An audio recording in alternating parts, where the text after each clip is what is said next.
Well, hello and welcome back once again to Infinite Jeff, the project where I, Jeff, read the book Infinite Jest to you one page at a time, one day at a time, put it up on YouTube.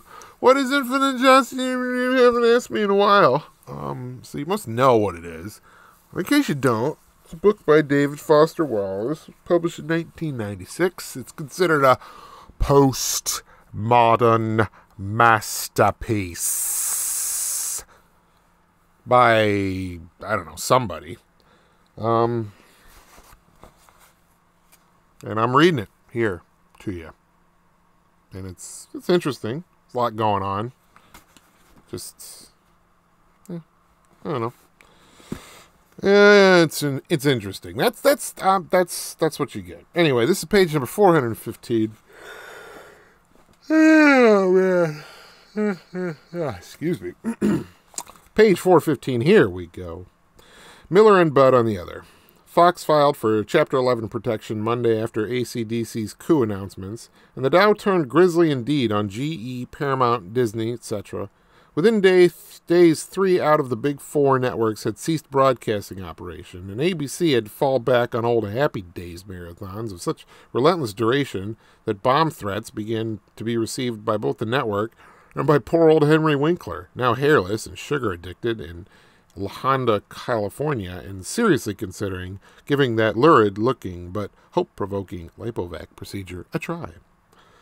But the ironic third consequence was that almost all the large, slick advertising agencies with substantial network billings, among these the Icarian, Viney, and Veals, went down too in the Big Four's maelstrom, taking with them countless production companies, graphic artists, product spokespersons, horn-rimmed demographers, etc.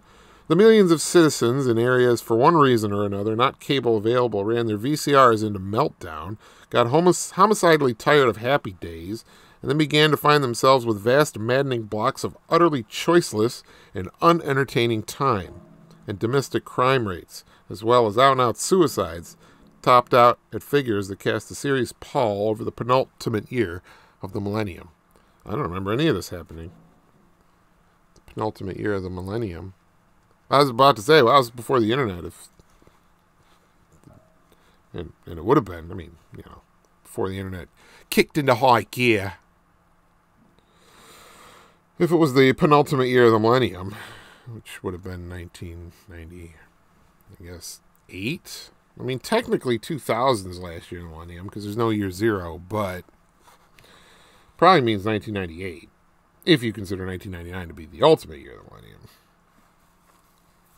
That didn't happen, though.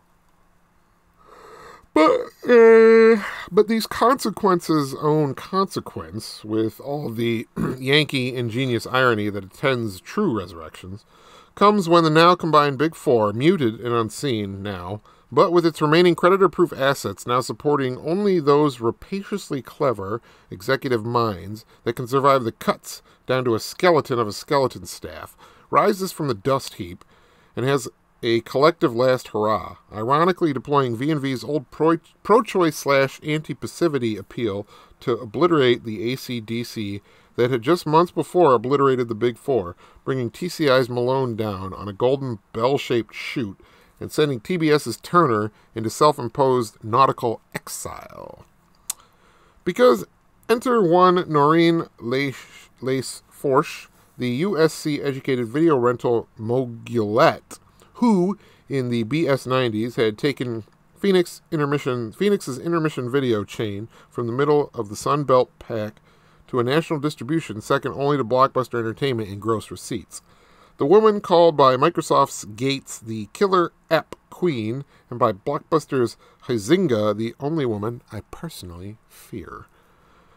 Fun fact, when I worked at Blockbuster, Wayne Huizenga was no longer the owner. It was actually owned by Viacom, which is why the only book we sold at Blockbuster, the movie rental place, was the biography of Sumner Redstone, who was the head of Viacom at the time. I think he's dead now. So, yeah.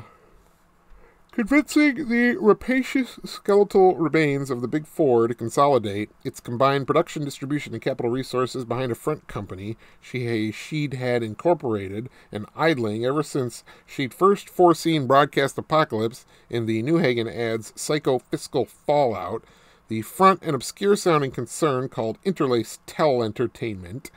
Lace Forsch then went and persuaded ad maestro Pete Tom Veals, at that time mourning his remorse-tortured partner's half-gainer off the Tobin.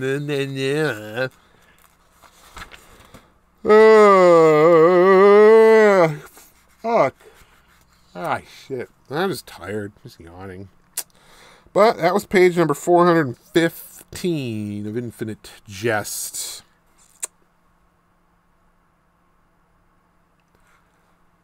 Have a great night.